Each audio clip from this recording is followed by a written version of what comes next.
In between the 14th and 15th episodes of Season 2 of Star Wars Rebels, the Ghost crew consisting of Ezra, Hera, and Chopper, along with Rex, intercepted a distress signal from an Imperial transport stranded in deep space. Discovering the ship's life support system was failing, and realizing there were no other Imperial vessels nearby to aid them in time, the rebels decided to offer their assistance. Upon entering the transport, they found to their surprise 6 young cadets aboard who were relieved to see someone had come to their rescue. Learning that the cadet's supervisor was knocked unconscious during his attempt to repair the ship, Rex decided to check on the officer in case he required further medical treatment, while Ezra and Chopper worked on bringing the transport systems fully back online. As Rex observed the supervisor's health before concluding his injuries weren't life-threatening, one of the cadets, named Canon, approached him asking if he was a clone. Rex confirmed that he indeed was, then asking if the kid had ever met one before him. Canon told him no, instead stating how he had learned at the Imperial Academy that most clones had become traitors.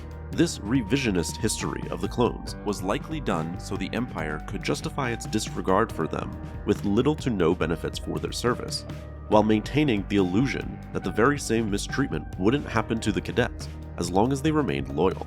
Nevertheless, despite Rex dismissing the cadets' accusations and setting the record straight as to why he personally had joined the rebels, Canon persisted with his hostility, proclaiming that once he became a stormtrooper, he would be a superior soldier than any clone ever was.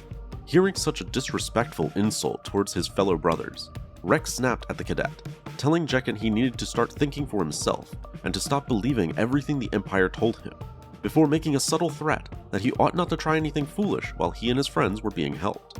On the other side of the ship, Ezra met a cadet named Reann, who had doubts about her service to the Empire, as she learned more about its true nature and was unable to rationalize its cruelty upon others in the name of order.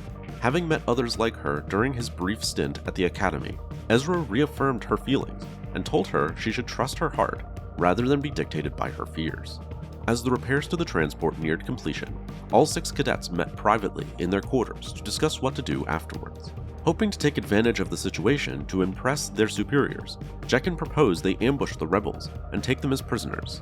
Although Reann pushed back, not wanting to harm those who went out of their way to save them, Cacon's rhetoric of remaining loyal to the Empire and carrying out their duties persuaded the group to follow his lead. Arming themselves with blasters Canon had hidden prior to the rebels boarding their ship, the cadets made their first move on Rex. Pretending to be unaware of what they were doing as they closed in on him, the Clone Wars veteran was able to swiftly snatch the blaster from Canon before he could successfully stun him. However, the other cadets provided enough covering fire to prevent Rex from properly countering their attack, with him getting locked inside the supervisor's cabin as a result. They then quickly shut the docking tube between the Ghost and the transport vessel, preventing Hera from reinforcing her friends. Before Chopper could reopen the locked door while also attempting to act as a distraction, the cadets were able to corner Ezra and put him at their mercy.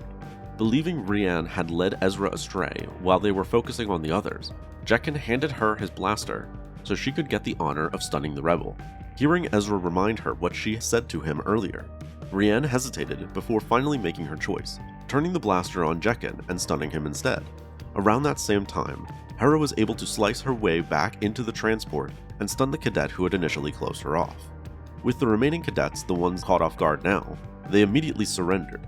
Despite the cadets being offered to come with them away from the Empire, only Reann took up the offer, with the others choosing to remain behind. By the time the Ghost was long gone from the scene, the Imperial transport was eventually picked up by a Star Destroyer. The cadets that stayed behind were all praised for their initiative in attempting to capture the rebels at such a young age, and for remaining loyal, with Canon being given additional awards for his leadership role.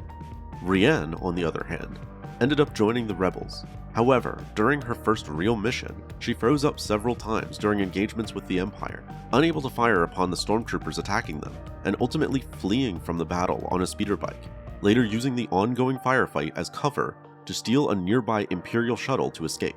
Accepting that the life of a soldier wasn't for her, regardless of who she was fighting, and that the best thing she could do was find a place that would be safe from the Empire. Choosing the safest planet she could think of, she set her course to Alderaan.